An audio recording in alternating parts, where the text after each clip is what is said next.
Kehidupan bisa membawa seseorang ke titik terendah yang tak pernah terbayangkan.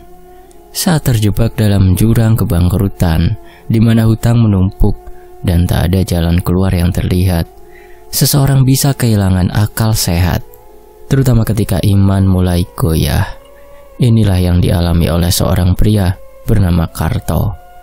Pak Karto hidup sederhana bersama keluarganya, dengan 4 anak kecil yang masih memerlukan banyak perhatian.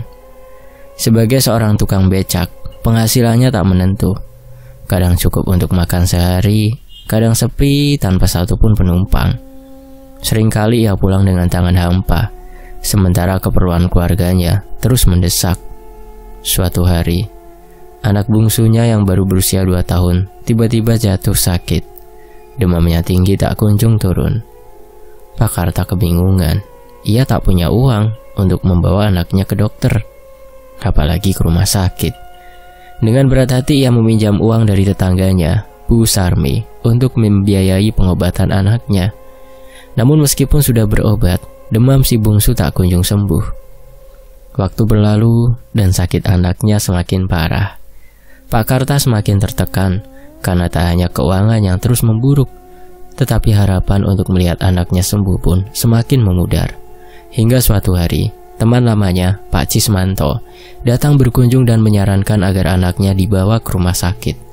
Pak Karta ragu, tak punya biaya, tapi Pak Cismanto berjanji akan meminjamkan uang.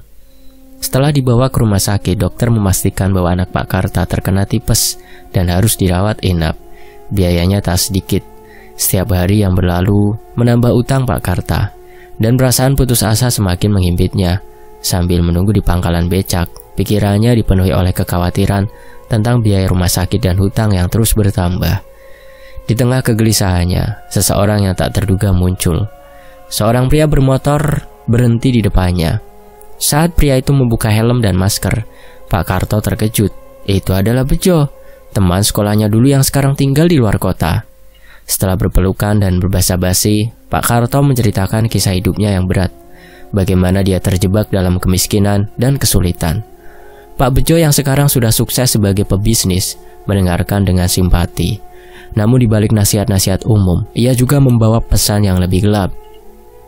Kalau kau mau cepat kaya, ada cara yang bisa kau coba, bisik Pak Bejo. Pak Karto terdiam sejenak, menyadari maksud di balik ucapan temannya. Apa kau serius, Jo? Itu kan kata orang-orang pasti ada tubalnya kan? Pak Bejo tersenyum tipis. Ya tentu ada, tapi kan bayaran yang kau dapat jauh lebih besar. Kau bisa hidup seperti aku tanpa perlu khawatir soal uang lagi. Pak Karto terjebak dalam pergulatan batin. Di satu sisi ia tahu jalan yang ditawarkan Pak Bejo adalah jalan sesat. Namun di sisi lain, putus asa telah membutakan hatinya. Hutang yang menumpuk, anak yang sakit, dan kehidupannya semakin sulit membuatnya mempertimbangkan tawaran itu. Dengan tangan gemetar, Pak Karta menerima alamat yang dituliskan Pak Bejo di selembar kertas kecil. Tempatnya jauh, di sebuah kota di daerah Jawa sebelah timur. Namun di sana katanya ada seseorang yang bisa memberikan kekayaan instan, tapi tentu saja dengan sesuatu yang harus dikorbankan. Keesokan harinya dengan hati yang berat, Pak Karta memutuskan untuk pergi ke rumah Pak Cismanto lagi. Ia membutuhkan uang saku untuk perjalanan ke tempat yang disebutkan oleh Pak Bejo. Sesampainya di depan rumah, Pak Cismanto yang sedang duduk di teras dengan segelas kopi menyambutnya dengan hangat. Bagaimana anakmu toh? Sudah membaik? Tanya Pak Cismanto dengan nada prihatin. Pak Karto mengangguk lesu. Belum, Cis, masih dirawat dan biayanya terus bertambah. Aku butuh uang lagi. Pak Cismanto yang memang dikenal baik hati dan dermawan, tanpa banyak bertanya langsung masuk ke rumah dan kembali dengan sejumlah uang. Ini tok, ambillah. Semoga anakmu segera sembuh ya. Pak Karto mengambil uang itu dengan tangan yang gemetar, mengucapkan terima kasih dengan suara parau. Namun di dalam hatinya, ia tahu bahwa uang ini bukan untuk biaya rumah sakit anaknya. Uang ini akan digunakan untuk perjalanannya menuju jalan yang lebih gelap. Di lain waktu, malam itu, Pak Karta tidak bisa tidur. Di samping tempat tidurnya, istrinya terlelap dalam kelelahan setelah seharian bekerja mengurus anak-anak. Namun pikiran Pak Karta tidak pernah tenang. kertas kecil dengan alamat yang diberikan Pak Bejo terasa berat di saku celananya. Seakan-akan menyimpan beban yang tak terlihat namun tak tertahankan. Bayangan anak bungsunya yang terbaring lemah di rumah sakit terus menghantui pikirannya. Apakah aku harus melakukannya? Gumamnya pelan, hampir tak terdengar. Namun suara hatinya tak lagi bisa memberikan jawaban yang tegas. Desakan kebutuhan dan hutang yang menumpuk membuatnya nyaris kehilangan arah. Beberapa hari setelah mendapatkan uang dari Pak Cismanto, Pak Karta memutuskan untuk berangkat dengan alasan ingin mencari bantuan untuk pekerjaan. Ia berpamitan pada istrinya. Istrinya tak banyak bertanya, hanya berharap suaminya bisa pulang membawa harapan baru bagi keluarga mereka yang terlilit kesulitan. Di perjalanan menuju tempat yang dituju, bayangan-bayangan aneh mulai menghampiri pikirannya. Sesaat setelah melewati perbatasan kota, dia melihat kilasan-kilasan bayangan gelap di sepanjang jalan sepi. Sosok-sosok yang tak jelas bentuknya terlihat mengintip dari balik pepohonan di tepi jalan, mengikuti gerak laju kendaraannya. Pak Karta mencoba mengabaikan firasat buruk yang mulai menjalari pikirannya, berpikir bahwa mungkin itu hanya imajinasinya yang terbebani oleh kecemasan. Setelah perjalanan panjang, Pak Karta tiba di desa terpencil yang disebut dalam kertas tersebut. Desa itu tampak sunyi, seakan terisolasi dari dunia luar. Rumah-rumah tua berdiri dengan halaman yang ditumbuhi rumput liar, sementara pohon-pohon besar menjulang tinggi, menutupi sinar matahari yang seharusnya menghangatkan tempat itu. Suasana terasa dingin dan menekan, meskipun hari masih siang.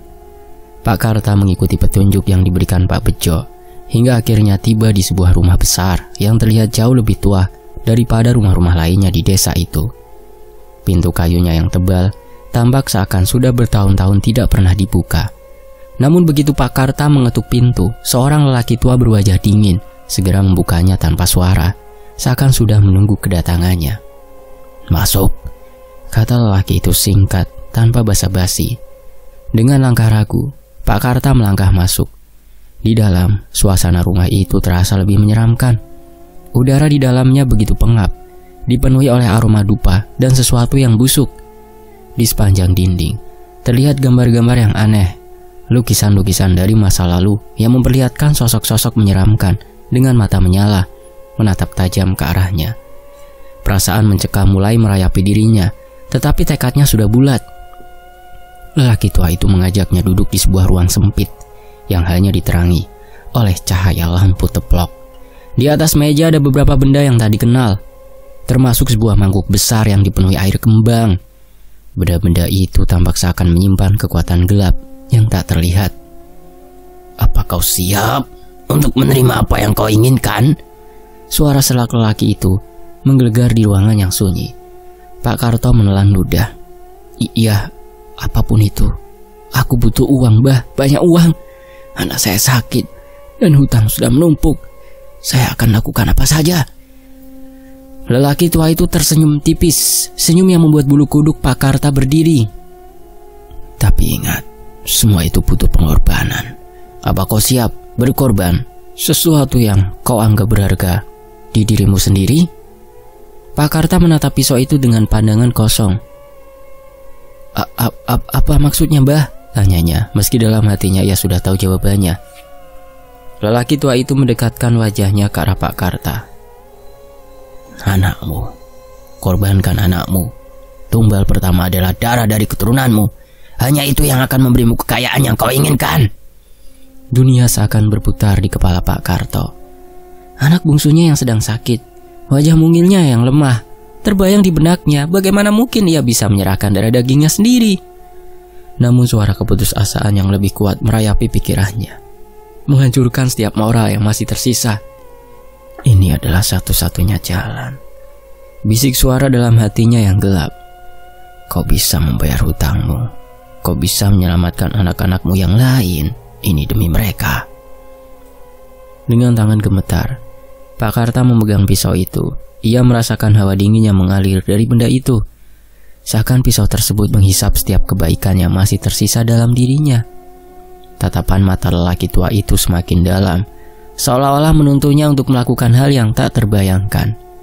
Tiba-tiba, pintu di belakangnya terbuka. Angin dingin menerobos masuk, membuat lampu yang menyala bergoyang liar. Dalam kegelapan, Pak Karto melihat sosok tinggi besar berdiri di ambang pintu. Sosok itu tak jelas bentuknya, namun auranya begitu kuat dan menyeramkan. Pak Karta bisa merasakan mata sosok itu menatapnya tajam, meskipun ia tak bisa melihat wajahnya. "Apakah kau siap?" Suara dari sosok itu terdengar berat dan bergema di seluruh ruangan. Pak Karta merasa tubuhnya gemetar hebat. Ketakutan mulai merayapi dirinya, namun bersamaan dengan itu, dorongan untuk mendapatkan kekayaan yang dijanjikan semakin kuat. "Aku siap," jawabnya dengan suara yang nyaris tak terdengar. Sosok itu mengangguk pelan. "Kalau begitu, mulai sekarang hidupmu akan berubah. Namun ingat, tidak ada yang bisa kembali setelah ini. Kau harus membayar harga yang setimpal." Malam itu Pak Karta berikrar dengan perjanjian yang tak kasat mata yang akan mengubah hidupnya selamanya. Ia pun kembali ke rumah untuk melihat dari apa yang sudah diikrarkan. Hari-hari setelah pertemuan Pak Karta dengan lelaki tua itu terasa aneh, seperti mimpi yang tak bisa dipahami. Kekayaan yang ia inginkan mulai muncul sedikit demi sedikit, seakan takdir mulai berpihak padanya. Seorang rekan teman lama tiba-tiba menawarinya sebuah pekerjaan besar tanpa banyak negosiasi, dan tak lama kemudian uang dalam jumlah besar masuk rekeningnya.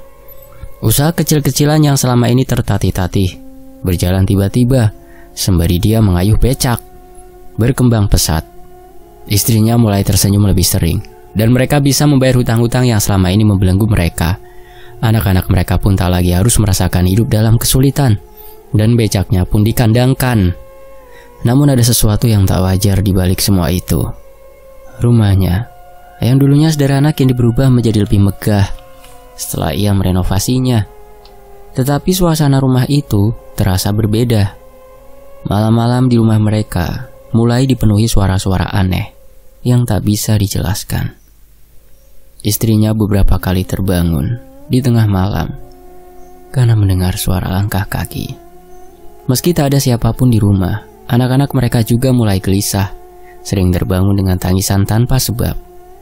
Suatu malam ketika Pak Karta tengah terlelap, ia merasakan sesuatu yang berat menindih tubuhnya.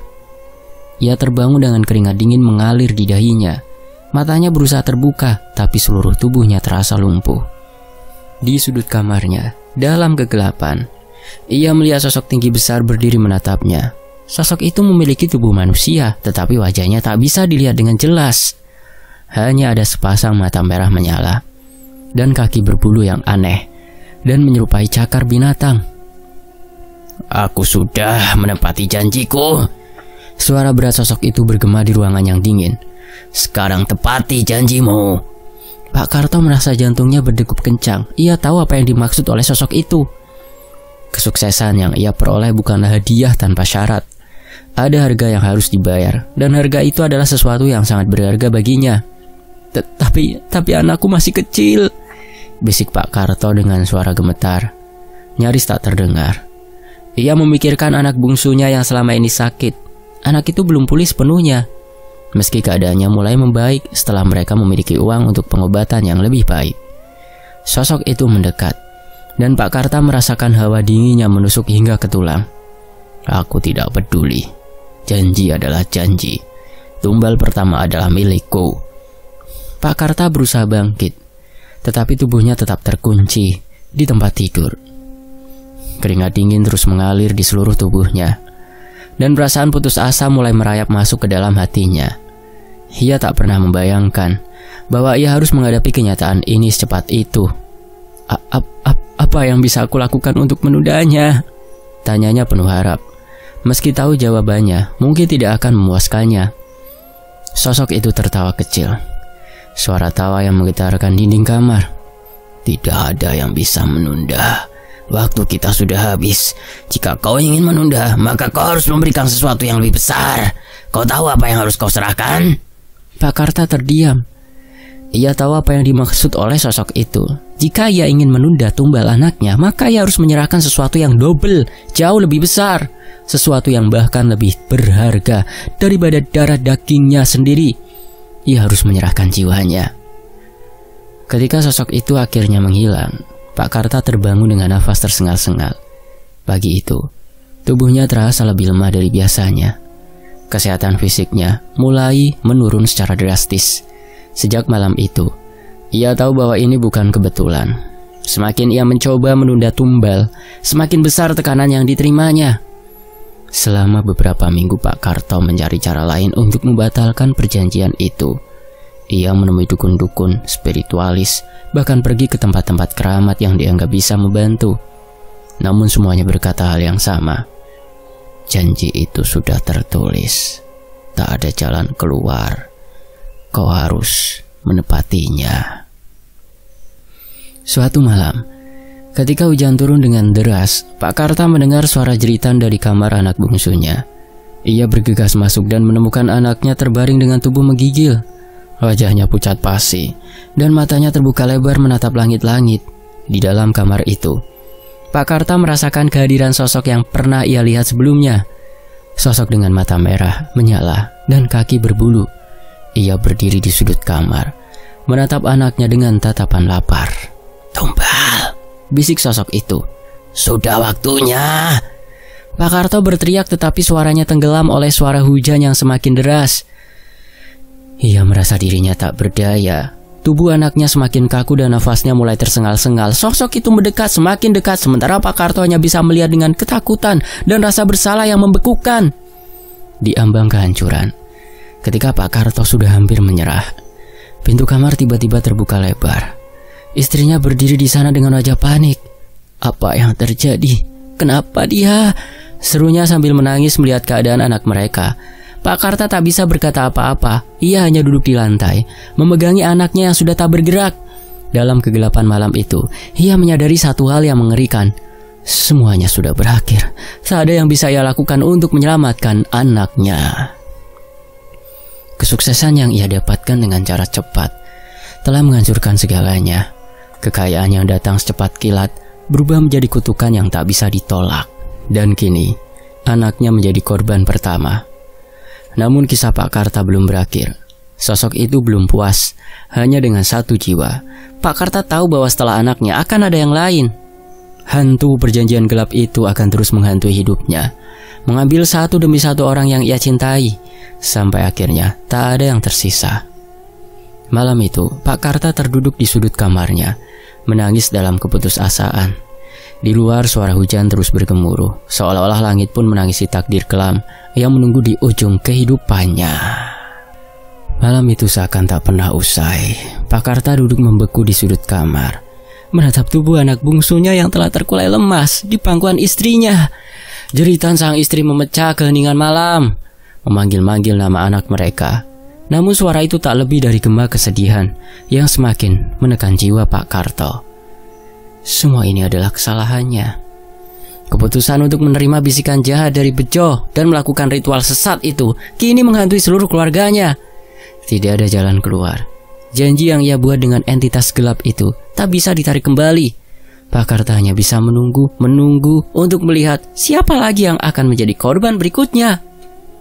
Hari-hari setelah kematian anak bungsunya, keadaan semakin buruk di rumah Pak Karta. Istrinya tidak bisa berhenti menangis, dan anak-anak lainnya mulai merasa ketakutan setiap kali malam tiba. Mereka sering terbangun di tengah malam, berteriak ketakutan karena melihat bayangan-bayangan aneh di kamar mereka. Mereka berbicara tentang sosok tinggi besar dengan mata merah yang terus menghantui mereka. Pak Karta tahu persis siapa yang mereka bicarakan. Sosok itu yang telah merenggut nyawa anaknya. Belum selesai dengan keluarganya. Di desa, kabar tentang kematian anak Pak Karta mulai tersebar. Warga mulai bergosip mengaitkan kejadian itu dengan rumor tentang Pak Karta yang tiba-tiba menjadi kaya. Beberapa orang bahkan berbisik tentang kemungkinan adanya pesugihan, tetapi tidak ada yang berani berbicara langsung kepada Pak Karta. Mereka hanya memperhatikan dari kejauhan. memberikan tatapan curiga setiap kali Pak Karto keluar rumah. Pak Karto yang dulunya bekerja keras sebagai tukang becak, sekarang merasa seperti hidup di neraka, lebih susah. Kesuksesan semu yang ia peroleh dengan cara yang sesat terasa hambar. Setiap hari ia merasa seolah-olah ada sesuatu yang menunggu untuk menghancurkan apapun yang tersisa dari hidupnya. Malam-malam Pak Karto dipenuhi mimpi buruk. Ia sering bermimpi berada di tempat gelap, dikelilingi oleh suara tawa yang dingin dan menghantui. Dalam mimpinya ia melihat anaknya yang telah meninggal, berjalan mendekatinya dengan wajah pucat dan mata kosong. Anak itu tidak pernah berbicara, hanya menatapnya dengan tatapan penuh penyesalan. Pada suatu malam, mimpi itu berubah menjadi lebih nyata. Ia terbangun dari tidur, merasakan hawa dingin yang menusuk tulang. Di sudut kamarnya, sosok tinggi besar dengan mata merah kembali muncul, berdiri dengan sikap yang sama seperti malam ketika anaknya meninggal. Kali ini, sosok itu tidak hanya diam. Ia melangkah maju menghampiri Pak Karta yang tak bisa bergerak karena rasa takut. Sosok itu berbicara dengan suara yang terdengar seperti dua orang berbicara sekaligus. Satu suara manusia dan satu lagi suara yang jauh lebih gelap. "Waktumu hampir habis, Karta. Aku ingin lebih." Pak Karto gemetar. Apa yang kau inginkan dariku lagi? Kau sudah mengambil anakku." Suaranya bergetar, penuh dengan ketakutan dan penyesalan. Sosok itu mendekat lebih lagi, sehingga Pak Karto bisa merasakan nafas dingin di wajahnya. "Kekayaanmu belum dibayar penuh. Aku akan mengambil yang lain. Kau akan memberiku lebih banyak jiwa." Pak Karto mencoba melawan, mencoba berteriak, tetapi tak ada suara yang keluar dari mulutnya. Sosok itu semakin mendekat, hampir menyentuhnya dengan cakar-cakar gelapnya. Ketika tiba-tiba ia lenyap begitu saja, kamar kembali sunyi. Namun perasaan teror itu tetap menghantui Pak Karto. Keesokan harinya, Pak Karto bergegas mencari cara untuk mengakhiri mimpi buruk ini. Ia mendatangi banyak dukun lagi, mencoba berbagai ritual, namun tak ada yang berhasil. Semua yang ia temui mengatakan hal yang sama. Perjanjian dengan makhluk gaib tidak bisa dibatalkan semudah itu. Semakin dalam seorang terjebak dalam dunia gelap, semakin besar harga yang harus dibayar untuk keluar darinya. Pak Karta tidak berhenti berusaha. Ia mengunjungi makam-makam keramat, berpuasa, dan melakukan berbagai upaya spiritual. Namun setiap malam, sosok itu kembali dalam mimpinya, menuntut lebih banyak jiwa, mengingatkan bahwa waktunya semakin dekat dengan persembahan lagi. Suatu hari, seorang tetua desa yang dikenal sebagai ahli spiritual mendengar tentang penderitaan Pak Karto. Ia mendatangi rumah Pak Karto tanpa diminta, menawari bantuan. Pak Karto yang putus asa menerima tawaran tersebut. Tetua itu mengatakan bahwa ada satu cara untuk membatalkan perjanjian itu, meski resikonya sangat besar. Untuk membatalkan perjanjian itu, kau harus menghadapi makhluk itu secara langsung. Kau harus pergi ke tempat di mana perjanjian pertama kali dibuat dan menantang makhluk itu. Hanya dengan begitu kau bisa menebus kesalahanmu. Namun, bersiaplah. Ini bukan tanpa bahaya. Jiwa dan hidupmu menjadi taruhan. Dengan rasa takut yang membuncah, Pak Karta memutuskan untuk mengikuti saran tetua desa. Ia berangkat ke tempat di mana perjanjian itu dimulai, di kaki bukit, di dekat pohon besar yang menjadi pusat ritual bersama sang dukun. Malam itu bulan tertutup awan tebal, seolah-olah alam pun enggan menyaksikan apa yang akan terjadi. Pak Karto duduk di bawah pohon, menunggu sosok itu muncul. Detik-detik berlalu dengan lambat, dan kegelapan terasa semakin menekan. Tiba-tiba dari balik pepohonan, sosok itu muncul. Kali ini ia tidak lagi bersembunyi di balik bayangan. Mata merahnya menyala terang, dan suaranya menggema dengan kekuatan yang menakutkan.